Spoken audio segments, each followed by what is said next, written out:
What's going on, guys? Welcome back to the Planet Soccer Podcast on YouTube and Spotify. Again, apparently, Dylan got on to me today about not uploading to Spotify anymore. So I've had people ask me. Dylan's got some friends and family that are strictly on Spotify. I guess don't have access to YouTube. So we will be re-uploading to Spotify. I guess starting this episode. We're joined today by Nick Watanabe. I said that right? Yes. Confirm. Thumbs up. Heck yeah, kind of. I think this is Nick's third time on our podcast, and we used to always get the most amount of views when he was on it, but then we started buying views. So organic views, he's always the most watched guest that we have, the only guest we ever have, really. But today we're talking the new World Cup format. FIFA came out and announced it yesterday. A few tweaks and changes from what we thought it was originally going to be, moving to 2026. There's more teams, more games. Sounds like it's going to be a longer tournament. So, Nick, we're happy to have you. Dylan joining me as always. Guys, how is it going? I'm happy about the format compared to. We knew it was expanding, right? So expansion isn't really the big question here. It's more how they're doing it. Comparison to the 3-team format. That was pretty much the only thing I had really heard. Yeah. The 3-team group format was pretty much the only format I had really heard until it came out today, unless I missed a couple like leaks or reports. So I was pleasantly surprised when we found out it was going to be keeping that traditional 4-team group. Yeah, the new format sucks. I hate it, but it's not as bad because if we think about it, there were like several options. One was 10 groups of 4 teams. One was 8 groups of 5 teams, which, what? Here we go. Then, of course, was the 16 groups of 3 teams, absolute dumpster fire, which would have been a mess. You can just imagine how many teams will just try to draw out games, basically. Yeah, no kidding. Draw against the top opponents and then go for the goals against the weakest teams, then we would get a lot of terrible matches. So, do I like it? No, I think it's trash. They shouldn't change the format, but here we are in the world where we have to keep expanding. I mean, they've expanded the World Cup already during my lifetime. So, I remember when they did that once before. Here we go again. Yeah, it's funny. We've got the World Baseball Classic going on right now, which I guess is like the baseball equivalent of the World Cup, and it just sucks compared to the World Cup. It's kind of funny to see baseball. It's better than the MLB, though. It is. I can at least watch every game. Yeah, I don't have to pay for 8 different subscriptions. It's like I was talking to I was actually talking to Lester yesterday about how stupid broadcast rights are, and we have that problem. We hear about that problem in England with the PPL. So that is the one plus of the World Baseball Classic is you can actually watch all the baseball games in the competition. I'd like to say that the Taiwan group for the World Baseball Classic was amazing. With everybody coming out with the exact same record, that's exactly what you want from a World Cup type situation. I thought that was great. Coming down to, what is it, like defensive runs? I'm looking it up right now. So you're talking the group that Cuba, Italy, in this hemisphere watched because of. Oh, that one. Cuba. I was thinking you meant the one that was hosted in Japan. I'm like, I didn't watch a lick of that because that is not at my awake hours. Well, for those of us who are in the UK and actually are waking up at 4 a.m., right? Are you still there, Nick? You're not still there, are you? I'm still here. Oh, you are? Oh, so it's like latest. No, you're not. No. Oh, no. I thought you were talking. Are you still in England? I thought you were saying if I'm still on the thing. I was like, yeah, I'm still here. No, I'm in the US. Don't worry. Yeah, God, that threw me off for a second. All right, so got your own personal bookshelf and everything just set up in your apartment in England, I guess. Yeah, you're there I feel like you're there all the time. Yeah, you might as well have an apartment. Yeah, at this point. No kidding. Let's go. The prices, yeah. Let's go ahead and get into the new format, talk about what the changes are, and how it's different than previous World Cups. I don't know, Nick, do you know off the top of your head when the last time they changed the format of the World Cup was? That was 94, right? I don't know. I wasn't born. I'm thinking. I was. I think it was 94. I'm fairly certain it was 94. Right. They had the thing where you could get through because it was only 24 teams. So the third place team could get through. Right. Gotcha. Right. And that's basically what basically got the U.S. Yeah, U.S. was third place in the group behind Romania and Switzerland. Yeah, so U.S. got through on that third place. That there set you up go. that Possibility again. Yeah. Yeah, that was kind of the joke when expansion, because expansion is beneficial for a while now for this. Yeah. It's just how are they going to do it? And that was the joke a lot of people kind of made about the U.S. hosting. It's like, which you don't have to because the hosts automatically qualify, but it was like, oh, you got to expand it to make sure the Americans get in again. And that was kind of an old trope that was being thrown around. But I do think it will certainly enhance, obviously, our chances to advance, which is certainly a plus, and Canada as well, who's certainly a fun side, but unlikely to be a top two. So we've hinted at it a bunch. I'll go ahead and let y'all know what the changes actually are. Once again, they'll start for the 2026 World Cup, which is, of course, coming to North America, hosted by Canada, the U.S., and Mexico in a joint bid. Most of the stadium locations are in the U.S.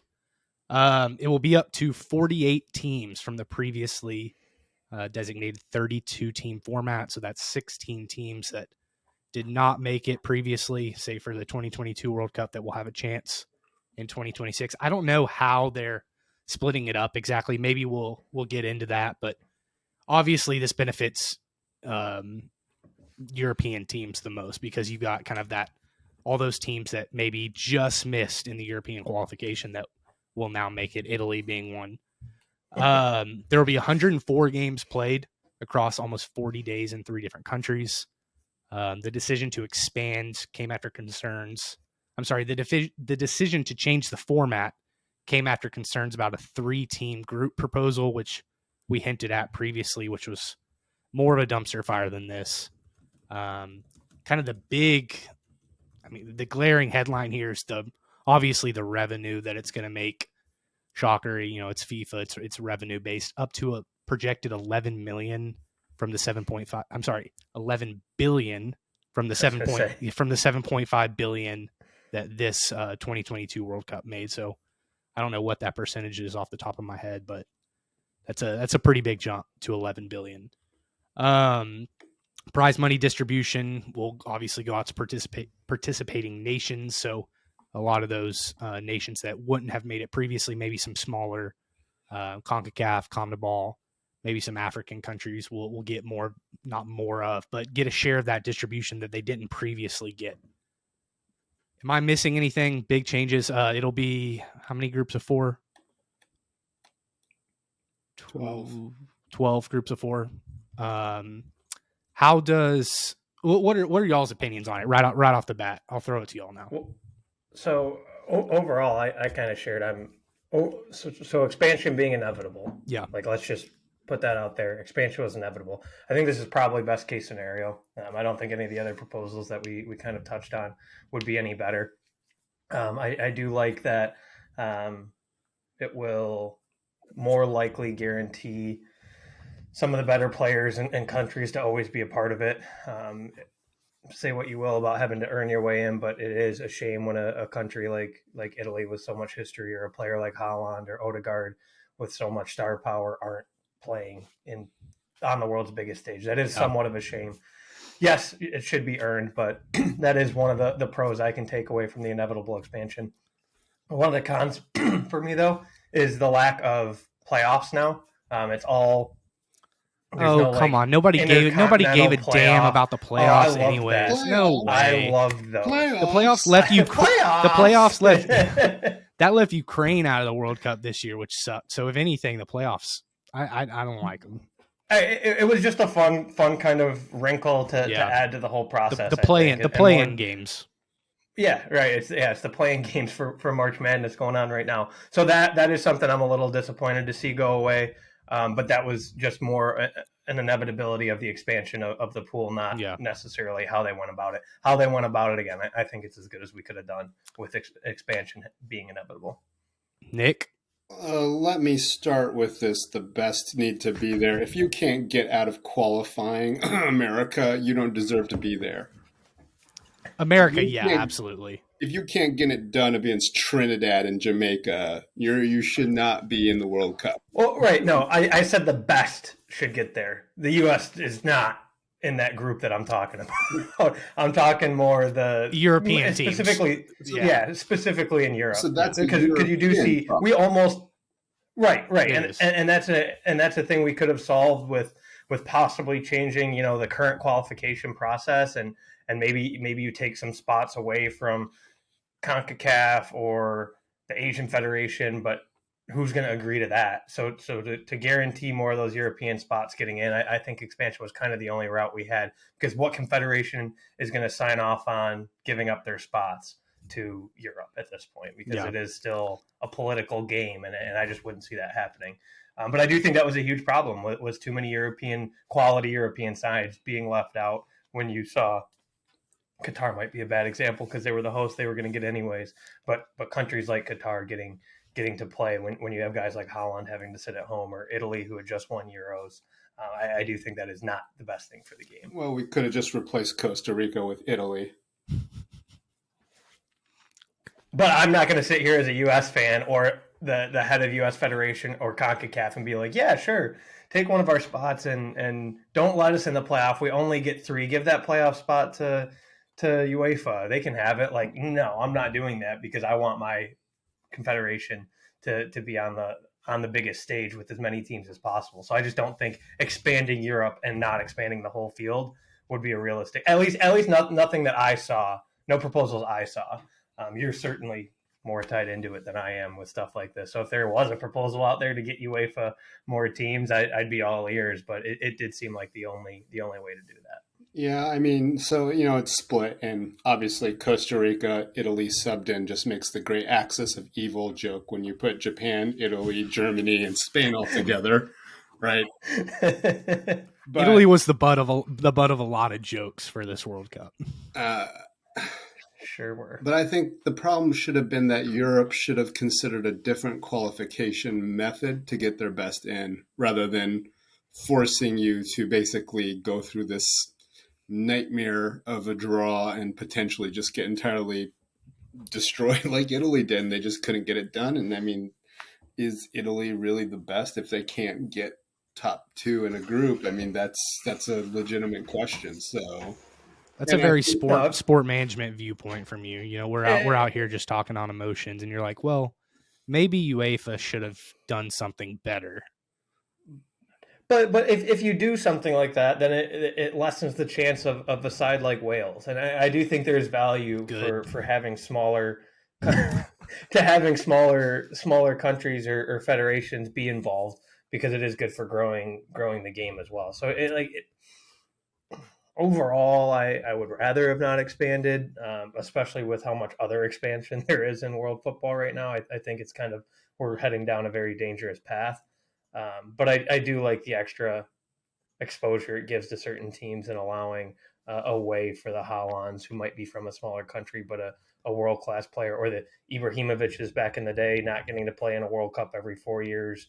Like it would be better tournaments if those guys are always involved, even if it is only for 3 games in the group stage and then they're knocked out. Like, those are guys that the world needs to see on the biggest stage. And if expansion was the way to do it, I guess you do it. But I certainly get where you're coming from too. Well, I think make it a UEFA problem, not a whole world problem. I think one thing I would add is the importance of actually missing a World Cup, because people like, oh, we're missing it, but those are soul-searching moments, right? When teams do not make the World Cup, it's not like their national federation goes, oh, we'll go to the next one. No, they literally go on a soul-searching quest of what has gone wrong through our entire development system. Now they go with Aaron Rodgers into one of those dark rooms and take a bunch of drugs dark therapy. Yeah. Now, unfortunately, the U.S. didn't go on the right type of soul-searching. Instead, we went to the Greg Berhalter soul-searching mess of, let's just bring in all the former national team players so that we can have a reality show instead of an actual football program. So that's one problem. But if you think about it, when Italy, or like not even elimination, but when Germany did really poorly at the World Cup and then put in Klinsmann, that basically redefined their youth system. And we're seeing the production of that now, right? We're seeing the fruits of that and all the talent that's coming out and what they can do.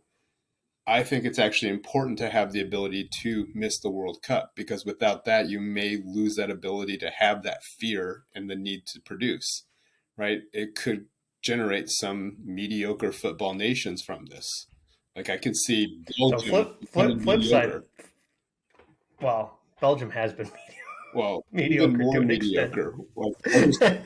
But flip side though, like I think for those really successful countries like the Germanys, the Italys, the Englands, if maybe Spain's and Brazil's. I said maybe.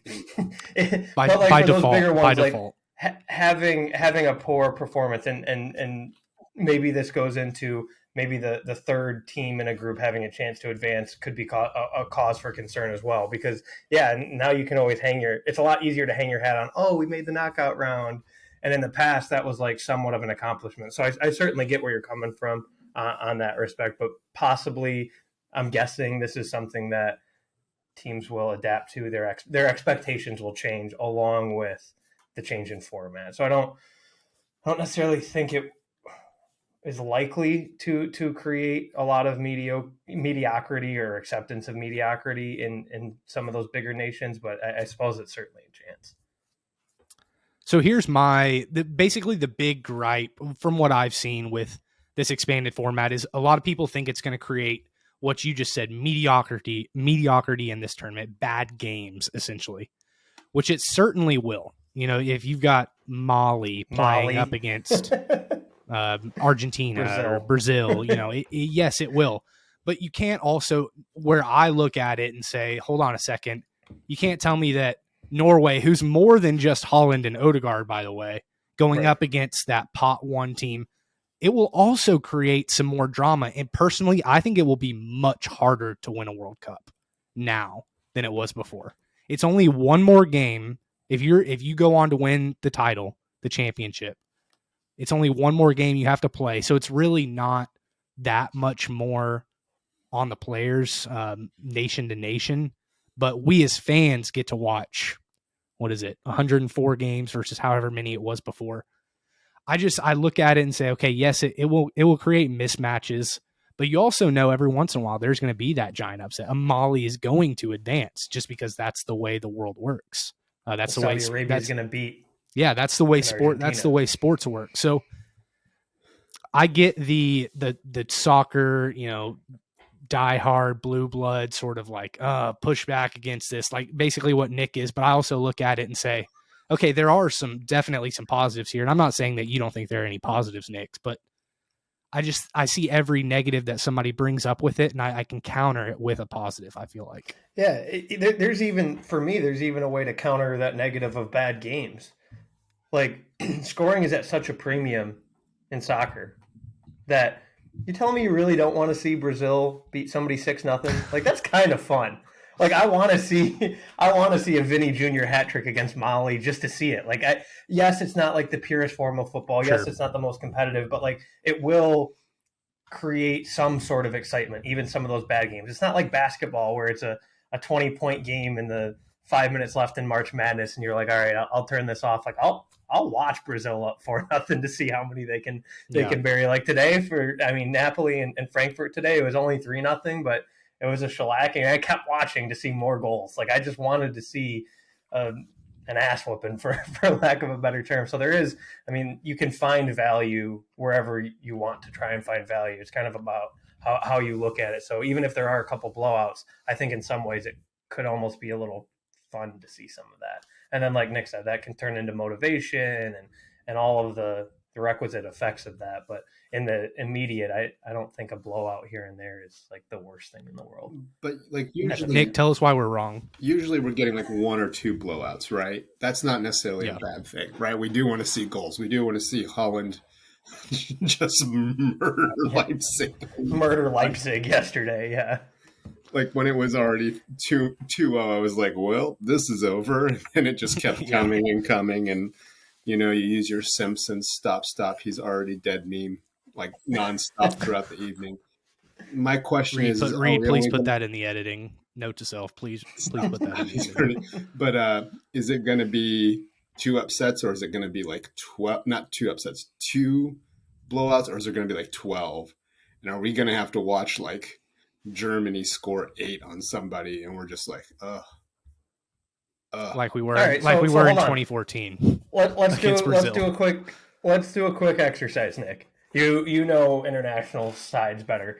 Pick who do you think the best team in the world is right now? It doesn't have to be Argentina, but what national side do you think is the most likely to dominate at full strength? Yeah. France at full strength. Yeah, France. I don't think it's any debate. So I'm going to run through. I'm going to give you 5 teams, and you tell me here. And I'm going to give you 7 teams. I'll see how many I want to give you, and you tell me if you think France can beat them 6-0. And these are teams that missed out on the World Cup that would qualify based on this new format. I feel like this is a setup. So it is. No, it's not. It's not. No, it is. We didn't plan this out. All right, I'm trying to a little, but we didn't plan this out ahead of time. But we do have the list of teams that would have qualified under the current format that didn't, or would qualify under the new that didn't. So Italy, is France beating them 6-0? No, of course not. Egypt. Mbappe gets a 3-0. 3-0. I think Mbappe. But 3-0's I agree. It wouldn't be a necessarily close game, but it's not like an embarrassment game. What's another one here? Norway. Norway's defense is a problem, so that's a potential. Well, they could put up 6 goals, but they're probably not giving up none. Yeah. So, in my opinion, yeah. And then like Czech Republic or Sweden, just to go through a little quicker. Like these are all sides that I don't think would get absolutely.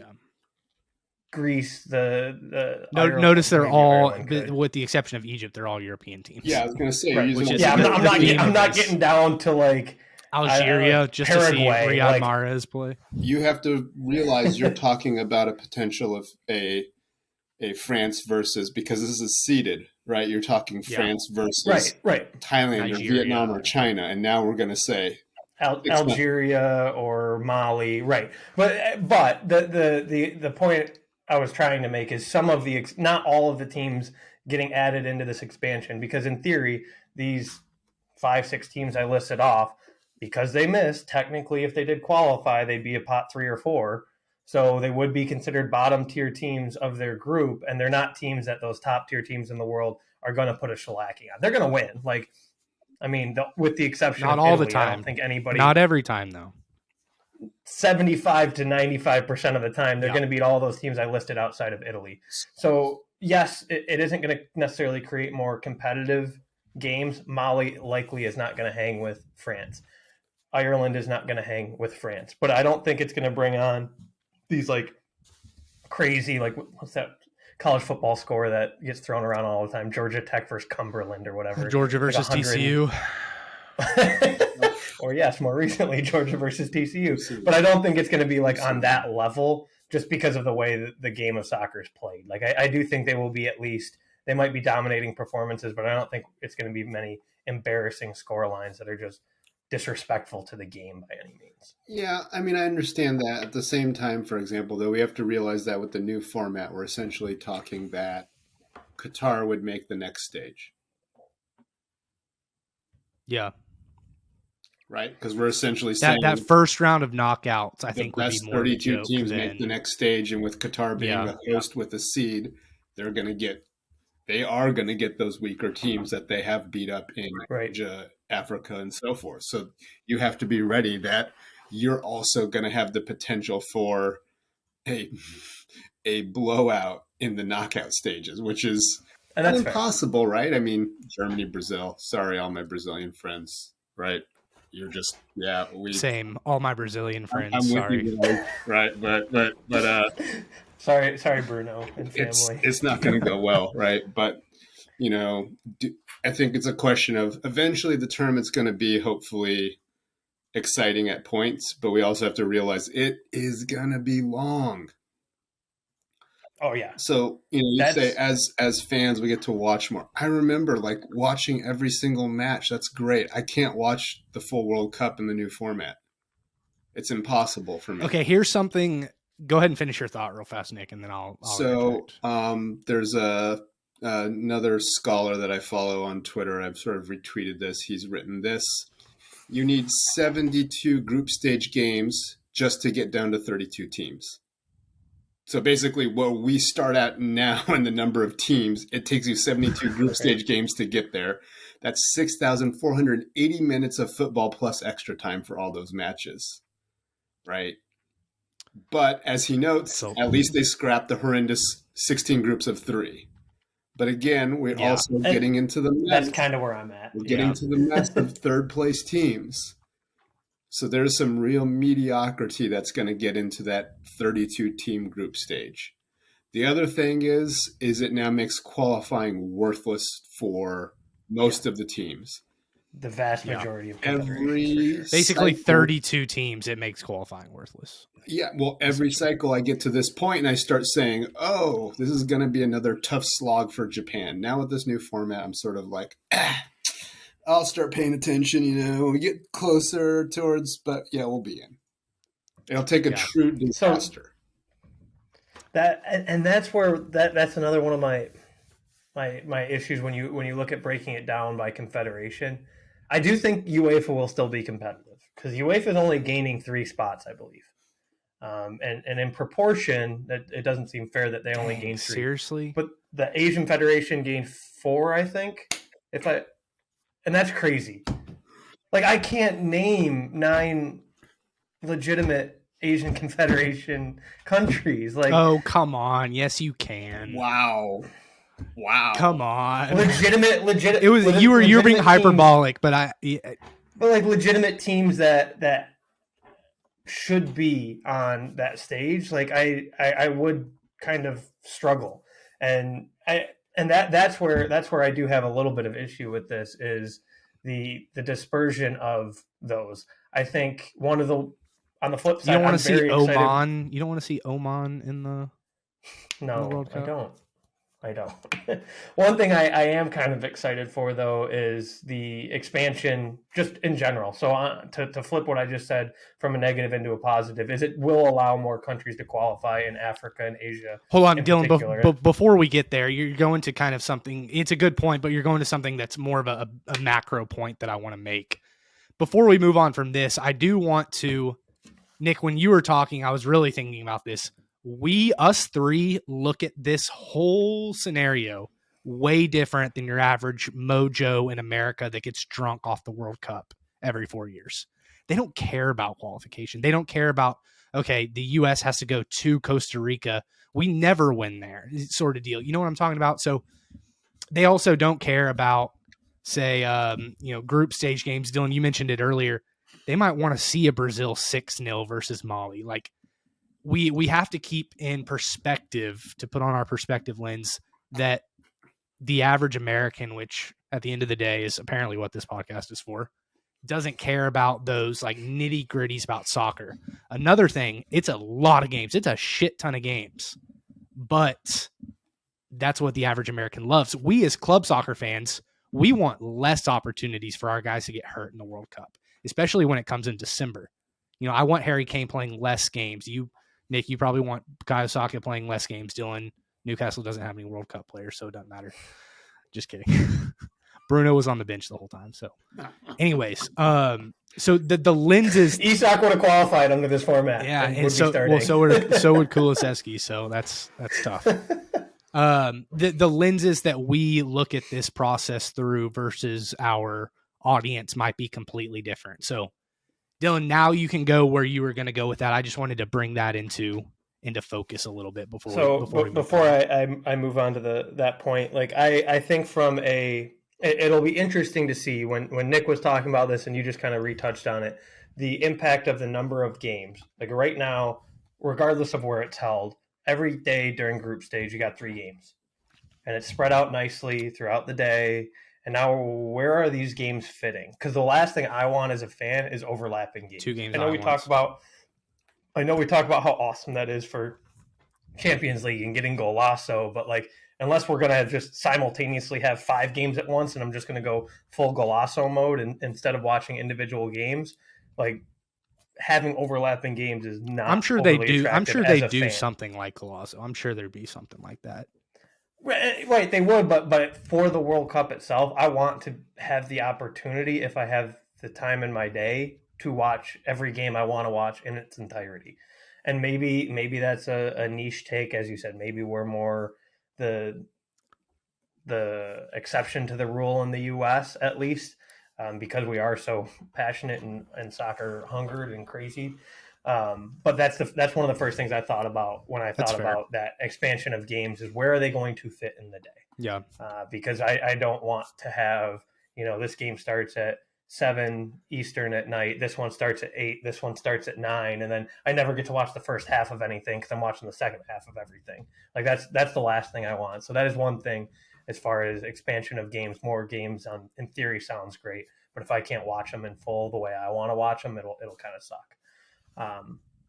Any thoughts on that before I move on to my qualification pros and cons? Well, I think the way that is probably going to end up being organized, it's going to be basically 12 groups. They're going to do 2 groups a day. And so they're going to play 4 matches a day. So that's going to be 6 days, 6 days, and 6 days. The nice thing is for those 4 matches, I'm sure FIFA loves it because they can basically go boom, boom, boom, boom, boom, and fill your TV with literally when one game's ending, the next game kicks off, and you have 8 instead of that half hour. You have 8 straight hours of World Cup, right? You started at say noon or 1, and you're ending at 9 p.m. And you basically can hit most of the global time zones, so at least everywhere. Yeah, four different time zones in this zone where the games will be played. Yeah, so you're gonna. Yeah, that'll be interesting too. So that works, right? And then in the knockout stage, because the groups have to play at the same time, right? Then you're just gonna have you're just gonna have 6 days of block. Then you probably have a day off. That's gonna be like a Friday. Like I'm just literally looking at if we started on Monday, June 1st. 2026, Friday the 19th would be the day off after a nonstop 72 games over those days. Then you start knockout stage on the 20th. You probably finish the first round of knockout stage by the 25th or so. You have a probably rest day. Then you go into basically the round of 16. So basically you're almost going a whole month before you get to the round of 16. To me, that's a lot of matches to play to get to the round of 16. I think there's going to be some World Cup fatigue. On the flip side, if you are in America, Canada, US, this is your best shot to ever go watch a World Cup match because you will be able to get a ticket to at least one match. Because there'll be so many for like nothing. Dylan, I've got the guest room ready for you. I was gonna say I can't wait. Maybe I'll just work remotely for the month of June. Set up shop at AT&T. Yeah. You mean June, July? But it's going to take more than a month. Right. It's going to take 6 weeks to finish this. But I mean, you think about the World Cup right now. It takes about 4, little less than 4, 3.5. But I think they can get it in 5.5, 6 weeks. It's 2 weeks more. And some of us probably the World Cup ended. We're like, man, we could have used some more World Cup. I'm missing my fix. It'll be an interesting test, right? I'm not saying it's not going to work, but there are different aspects to it, right? If you think about the in-person, we also have to realize some of these games may be partly empty. Like, how many people in Canada are going to show up for Mali versus Sweden? Yeah, Mali versus Sweden. What is with you and Mali? Like, geez, just pick on them all day. They're my favorite one that would have qualified that people go, what? Oh, like some of my students just holding it down for Mali. The UK, because we went to classic football shirts, so. That's awesome. Oh, that's dope. I wish people cared about the north of England so I could go to a classic football, but it's like the north of England doesn't exist to the southern half. But anyway, so if we have a format where we start between at noon local and can fit 4 games in consecutively, and we're not overlapping from that aspect, that's fine. It would kind of be like the college football time slots. You've got your like noon kick, and then your 3:15, then your like prime time 7, and then your Pac-12 after dark time slot. I feel like. And that's a game on, and I think that's where in the U.S. or in North America, Vancouver, that can really work because we have those different time zones. Yeah. But I think moving forward, as it's hosted in 1 or 2 countries that are all in the same time zone, it could get a little bit tougher to fit in 4 whole games. Possibly. You would have to be starting games at noon and 10 o'clock at night. And I know they were starting a lot of games very late in Qatar, but that was more temperature, weather based. I know that's not normally the preference to be starting a game at 10 o'clock local for a World Cup. That's not necessarily fair to the players, the local fans. It can be kind of a mess. So certainly for 2026, scheduling wise, I don't think it'll be a very drastic problem. But when you get into a host country or countries that are in one time zone, I think it could present a little bit more of a difficulty. But knowing FIFA, they haven't even thought that far. Still 24 hours in the day regardless. So no, logistically a little bit more difficult, but we've seen FIFA doesn't care starting games at 10 o'clock local. So if they don't care about it, if they didn't care about it now, they're not going to care about it later. Yeah. For me as a fan, if I was a local fan, having to start games in the World Cup at 10 o'clock local would piss me off. But I'm also somewhat used to it on the East Coast because anytime Detroit teams go to the West Coast, they're all starting at 10 o'clock. I can't believe you're Eastern time. That is so weird to me. Barely. By like less than 100 miles. Nick, what do you got? Before we move on to kind of macro things to talk about, anything else you want to talk about on the micro level about the tournament itself? Obviously, I mean, this could be a 2.5 hour podcast, but you know. Don't get me started. I think we're good. Okay. All right, let's move on to what this means for soccer federations across the globe. Dylan, you touched on it before I stopped you, particularly kind of those smaller nations. Now, I'm not going to sit here and trust FIFA to distribute revenue ethically or the right way, what have you. There is certainly something to be said about these smaller countries getting more of a chance to make the World Cup and thus get the revenue from it. I do think that potentially there will be more of a scouting opportunity.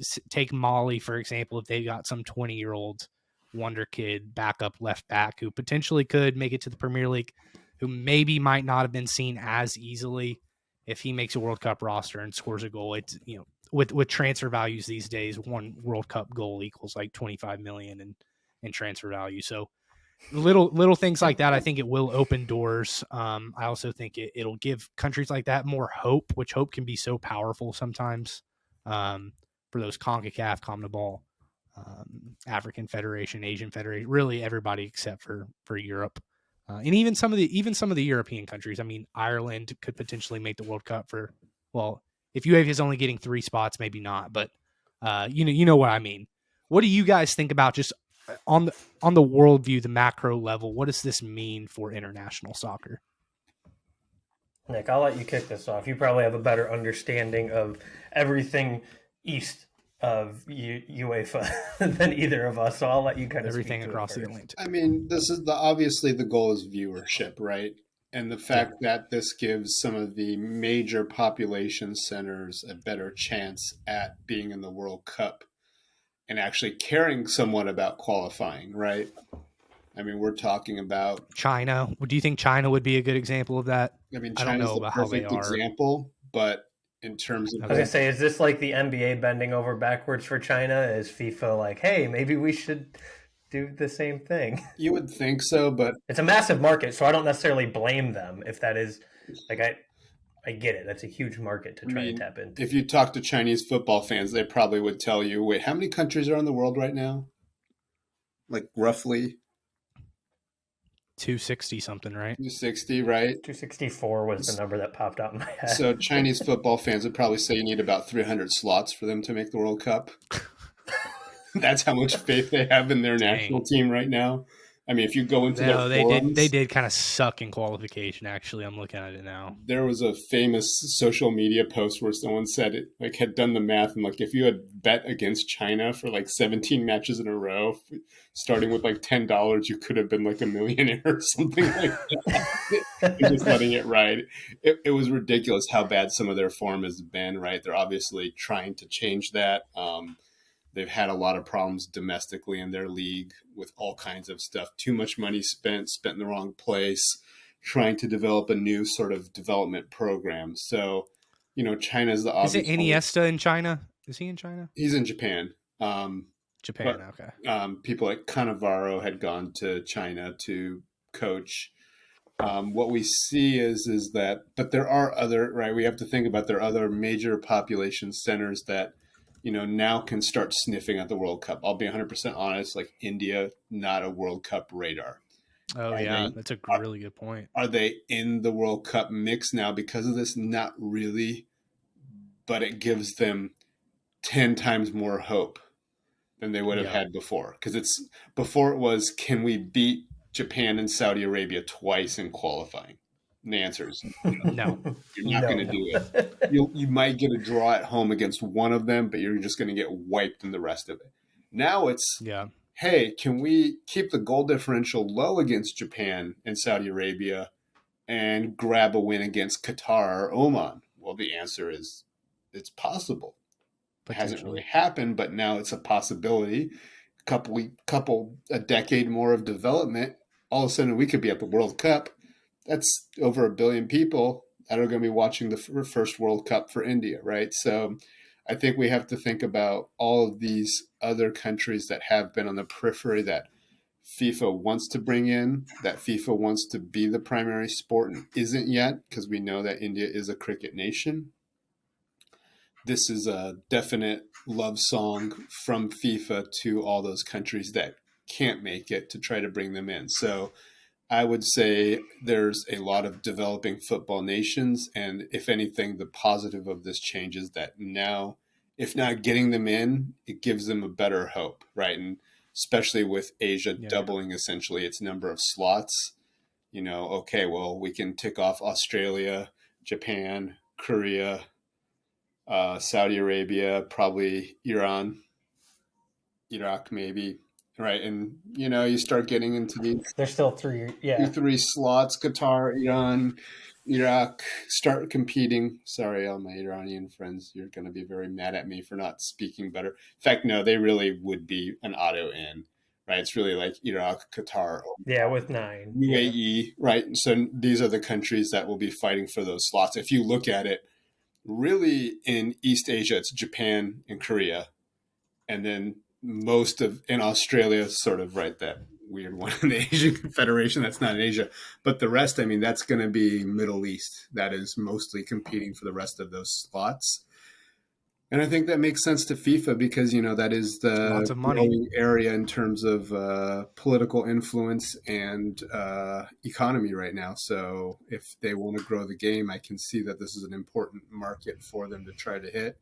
And same thing about other parts of the world, right? Whether it's Africa, more South American teams, right? Just giving everybody a little bit more of a chance. And then all of a sudden, voila, we can maybe see the game develop more globally. I think that is sort of one of the goals of this is let's make it so these countries, well, obviously it's money, but FIFA will.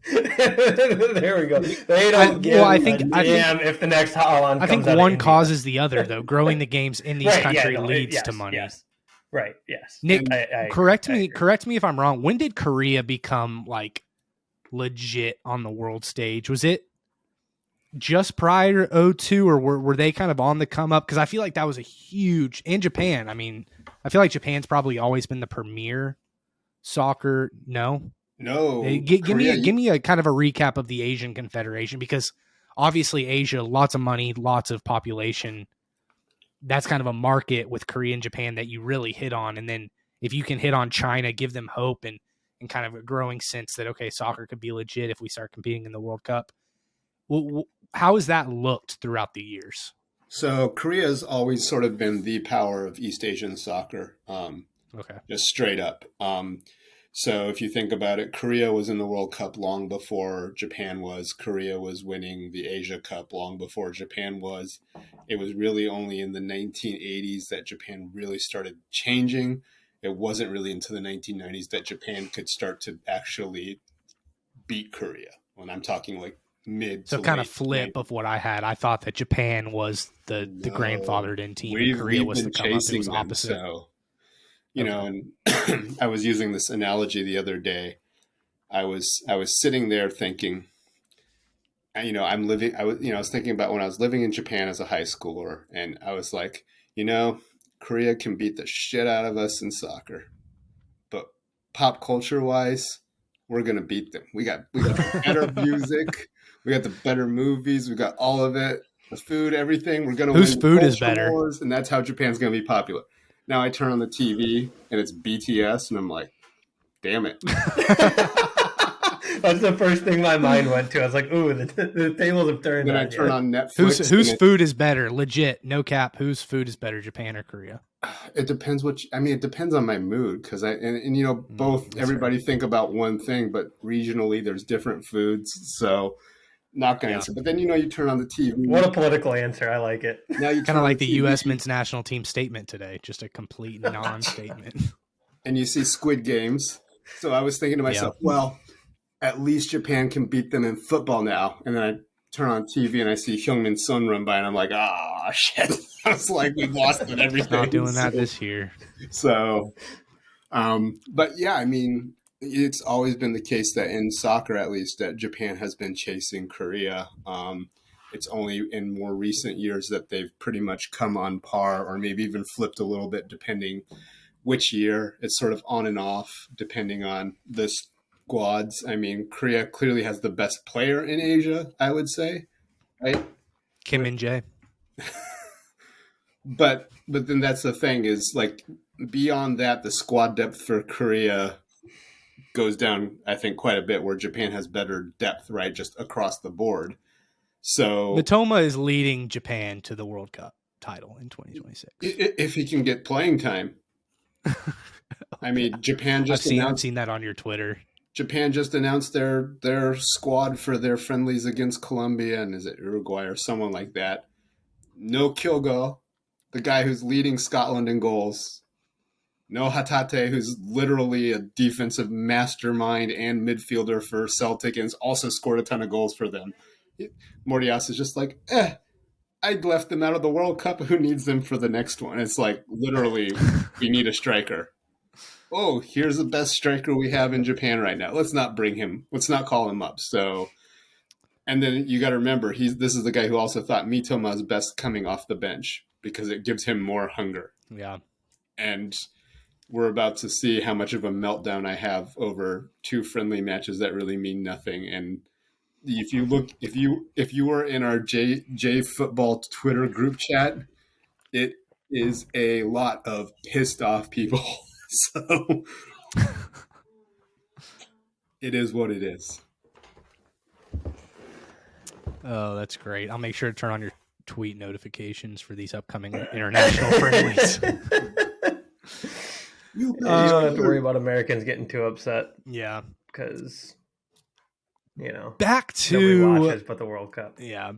Well, we better in 2026. Back to 2026, the World Cup, the thing that this episode is over. What other thoughts do we have on this before we... Yeah, Nick. Yeah, you just had a light bulb moment. Well, I'm just thinking about how this whole thing sort of plays out globally, right? Perfect. Yeah, that's exactly what I want to go to, actually. I'm glad you were thinking about that. If you read Soccernomics, I was just remembering the chapters from Soccernomics about basically how FIFA's always determined World Cup hosts based on time zones. That becomes less relevant now, because you can always have a match that fits somewhere in the world. Yeah. And this really does make the World Cup the best viewing, quote unquote, viewing experience for the world. Right. Yeah. It's really the only global like worldwide viewing event, if you will. I think, at least. I mean, we mentioned the World Baseball Classic, but the whole world doesn't watch anything else other than the World Cup, you know? We really got to stop that comparison of the World Baseball Classic and the World Cup, because that is embarrassing. Some European's gonna watch this and be like, "You guys." Unless it's that baseball break guy. Hey, Italy's. I think Italy's like 3-0 or something. 2-1. Drinking their espressos. Like but hey, 2-2. Headed over to Japan. though, right? Yeah. Let's play Japan next. Yeah, bring it on. Where Otani and Roki Sasaki will murder them, but that's a different story for a different day. Matt Harvey, man, don't sleep on him. Back to soccer. Yeah, I mean, soccer. Yeah, it is the true global viewing event until the aliens come in 3 years to take over the planet. I mean, outside of that, this is really the only thing for people to watch. 4 years. 4 more years. Post World Cup. All right, we're done. At least give us the World Cup. Give us the World Cup. As long as we get into the World Cup and we get through that, the aliens can come whenever they want. I want a World Cup in my country first. Yeah. Oh, we are off the rails here now. Holy cow. It's good. We've covered so much.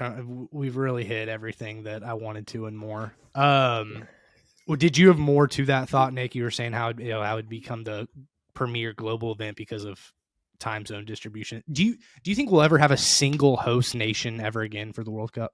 Yes, Saudi Arabia. Okay. Exactly where my mind was going. I went no, and then I went, wait, yeah, there's still one more oil country they got to give it to. Because I mean, this might be like generalization on these countries, but they don't get along enough to do joint bids, do they? I didn't think so. Okay, so Saudi Arabia's our last one, and then UAE. Another one. UAE. Are they big enough? Is UAE big enough? I guess Qatar's. Qatar's tiny. Yeah. Never mind. Scratch that. Read. Please delete. Oh no! Yikes! Oh no! I mean, hey, the closest thing I think we could see would be like a UK host, where they throw Scotland and Wales a game or two, and then China and England. China. Oh yeah, that's true. Okay, so there will be. Overall, though, I think your point's still fairly valid. Yes, there will be a couple single hosts, but I do think this is kind of where we're headed is these joint hosts. And I think Spain, Portugal, Morocco. Continuing off of what Nick said, if you can get it to where you have a host that you're not going to see a 4 time zone host ever again, probably, unless we joint host again. But if you can get a host with 2 or 3 time zones, for the reasons we already talked about, that's super advantageous. So I see that being another reason that these joint ventures or joint host ventures will continue, because it does allow you to spread out those game times, make them not start at 10:30 local, which isn't necessarily fair to fans or players, but still spread it out like we're going to see in 26, where the whole globe has a game on at any given time during like normal television hours. Yeah. I think that's going to be an extremely important thing as to why that revenue is going to jump so high this year. Obviously, the expanded field and additional games are part of it, but I would expect even like group stage matches to see better ratings worldwide than they typically would because of it. I agree. Yeah. What else we got? Anything? Or does that cover it? Final thoughts, ladies and gentlemen. All right, well, you guys have any questions? Best of a bad situation. That's my final thought. Yeah, I think that should be the title. I think it's a great situation. I'm a huge fan. I guess I'm in the minority here. We appreciate you guys listening as always. If you have any questions, drop them in the comments or at Nick. What's your Twitter handle again? Watanabe 2K WATANABE number 2 letter K. Wow, that's way too long. Make sure we'll just throw it on the screen. We're getting better at editing. Listen to me. We're getting better at editing. Reed has gotten more in depth on editing. We'll slap all of our handles on the screen. Okay. There's no shot I make it 54 minutes and I'm still editing this detail by detail. Though no shot. Make sure you guys like, subscribe, follow, share, duet, comment, stitch, and whatever else I missed. 5 star. I forgot rate. I always forget rate. On Spotify.